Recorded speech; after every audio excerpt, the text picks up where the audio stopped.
Getting knocked over by somebody who should have stopped driving years ago. Is it controversial to say that they should have had their licence revoked so that this collision never occurred? Because that's what should have happened in this situation where this lady has parked up in the car park and is preparing to walk across the thoroughfare of the car park. The Hyundai was being driven by an elderly guy whose family had been trying to get him to stop driving for years. He had dropped his wife off at the shops and was driving around the car park towards the exit, and for some obscure reason had an unsecured vase with flowers in water on the passenger seat. Apparently as he turned the corner, the vase tipped, go figure, and water went everywhere, go figure. This led to him losing control of the car at 5 miles per hour and collide with multiple parked cars and a pedestrian. Go figure. The pedestrian noticed what was happening at the last second and put her arm out, which took the brunt of the impact from the car. This broke her wrist and the force of that impact sent her backwards to the ground. This does call into question whether we need something on a recurring basis to ensure that people are fit to drive and have the knowledge that they need to be able to drive safely. Now, I'm not saying that specifically about older people. This chap was in his late 80s and as I said, his family had been begging him to stop driving. After the incident, his son said that he will no longer allow his dad to drive again after this incident and would be taking his car keys from him. But one look at my comment section shows that there are varying abilities across all age ranges of drivers. Typically, the loudest and angriest in the comment sections of my videos are the middle-aged people who live in constant anger.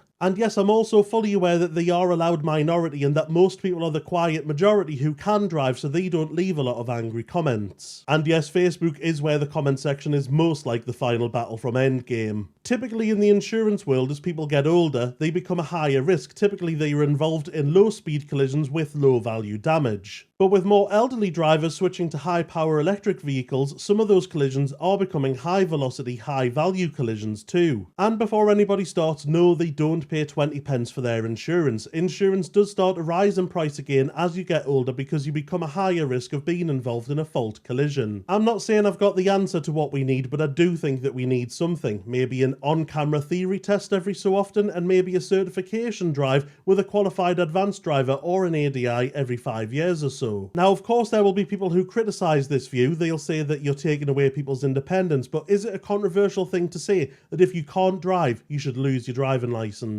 What if it's your family's health that's at risk by a person who is no longer able to control a car at 5 miles per hour? What if it was your family member that was run over? Food for thought, eh? Lovely jubbly, sound as a pound.